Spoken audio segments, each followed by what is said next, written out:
Hi everyone, it's Rachel from Don't Crop Me Now. It's been a while since I've done any cooking videos, so I thought I would show you a little bit of batch cooking that I'm going to be doing today. Just because the weather is so hot, I want to make a load of things we can throw in the fridge and eat for the majority of the rest of the week.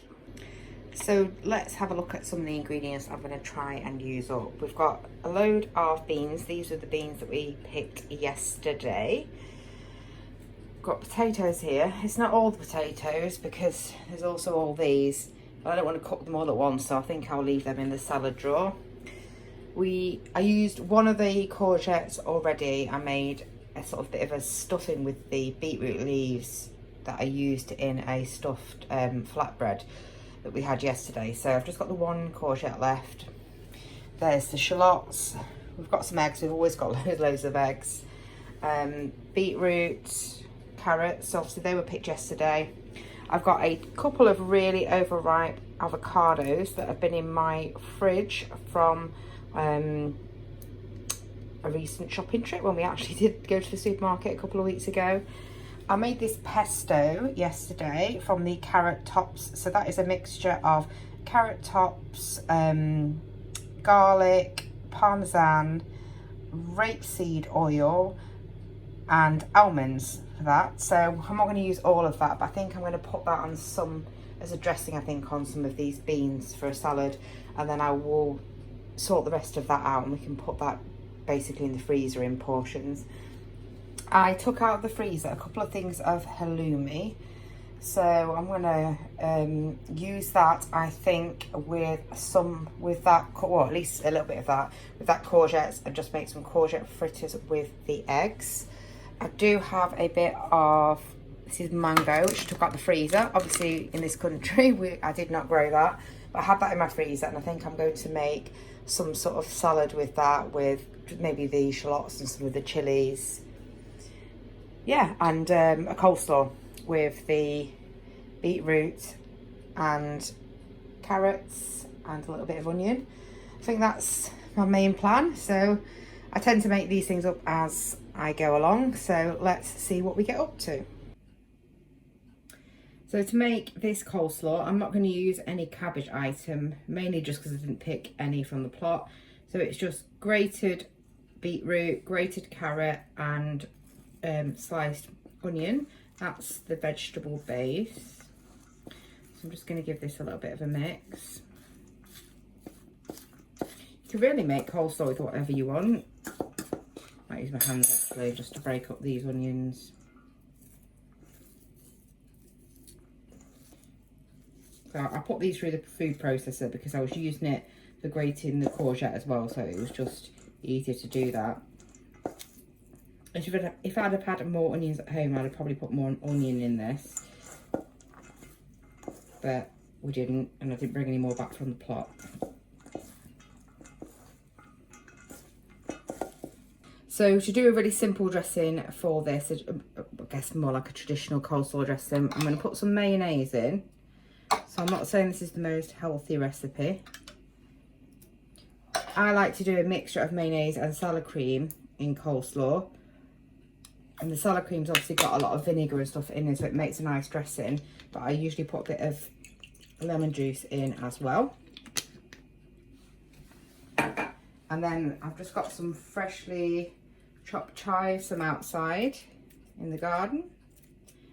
So I'll put these in as well.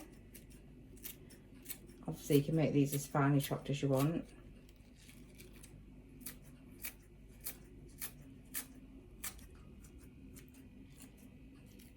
Put in as many as you want. This substitutes a little bit from the lack of onion, really. That'll do. And then I'm going to mix this in.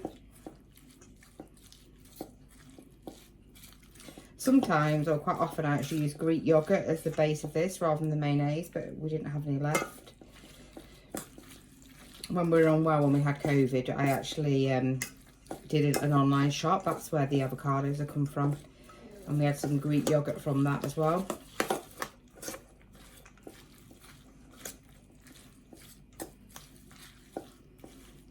But the mayonnaise will do the job really for now. We'll eat this either today or tomorrow. It doesn't really last that long with the dressing on. If you want to make it last longer, you can prepare everything, all the veg, and then just mix the dressing in on the day that you're going to eat it. So that's dish number one, that's the coleslaw. So for the green beans, these have just been steamed. I'm going to add, I guess that's probably about a tablespoon, so maybe a tablespoon and a half there, of this pesto that I made yesterday, which isn't really a traditional pesto because it's a mix of the carrot tops, almonds, garlic, the cheese, the parmesan, and rapeseed oil instead of olive oil, because that's what I had. But I do quite often make pestos with essentially cheese, some sort of green herb, garlic, and an oil, not necessarily olive oil, different oils really. So I'll give that a little bit of a dressing, make it quite interesting. So that is dish number two, which we'll have a bit of tonight. The next thing we're going to make is this little mango dish. So this is mango that's previously been frozen. I actually got one of these from our Olio collections. So I just chopped it up and put it in the freezer.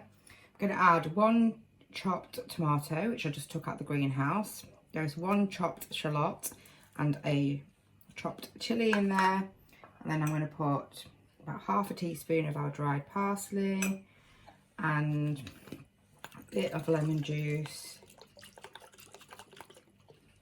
and I will add some salt and pepper as well.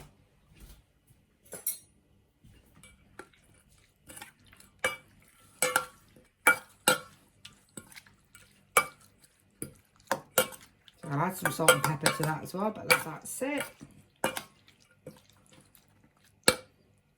Mango salad. So the next thing I'm going to make is some courgette fritters. So this is a yellow courgette. It's just been through the food processor. A lot of recipes tell you to sort of squeeze the water out of this, but I'm not too bothered about this because it's not too much courgette, so it's not going to be that much water. This is one pack of halloumi that's chopped up. I always find cheese is really nice in courgette fritters, and I put all different types of cheeses in really. This is one large chopped shallot and a chopped chilli. And then we're going to just season this up. So I'll put a teaspoon of our dried parsley. You could use fresh parsley, it's just that we've got that. Probably about a teaspoon of salt. I don't want to put too much salt in there because obviously there's a halloumi in. And same again. Cracked black pepper. I'm going to put quite a lot of that in there because I like pepper. And then to join this together, I'm going to put some eggs in. So I'm going to take, these are our chicken's eggs.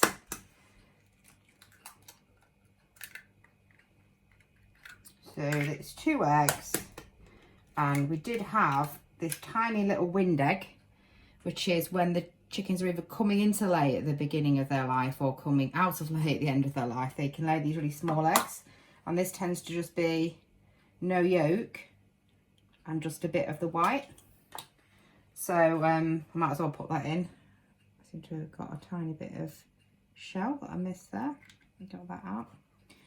So pour them in.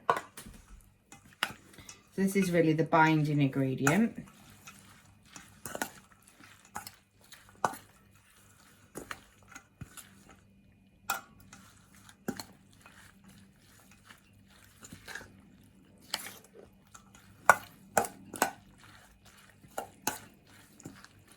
Obviously, the longer you let this sit, the more moisture is going to come out of those courgettes and the more flour you will have to add. I'm just going to take that out because that's a bit, this is just a bit of the courgette that hasn't quite grated up. So I'll just take that out.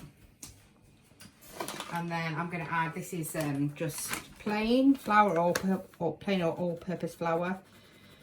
So that was probably about 1/3 of a cup, maybe, 1/2 a cup.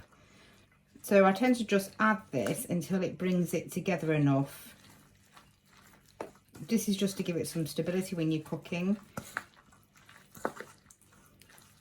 It can still be quite eggy. That's okay. I think that's quite nice. So I'll just look at the texture, maybe a little bit more. Let's put another 1/3 of a cup in. Like that.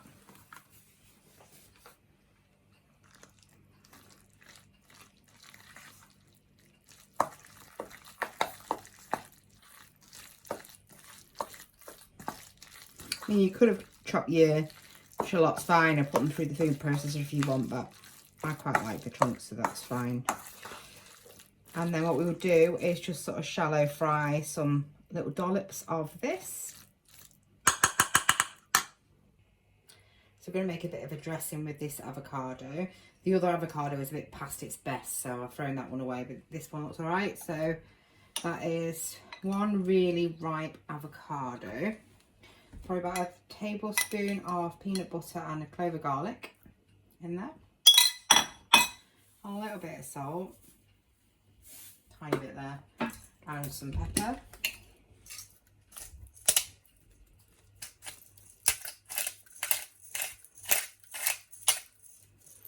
And I'm going to put maybe a tablespoon of this rapeseed oil in, just because that's what we've got and that's how we roll in the food processor.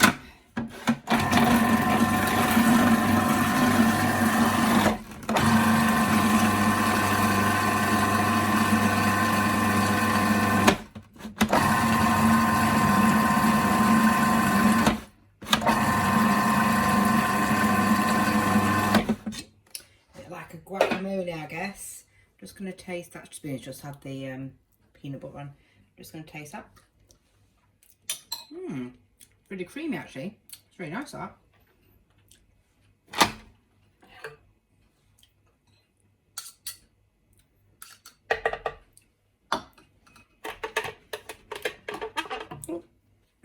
Tiny bit in the middle there.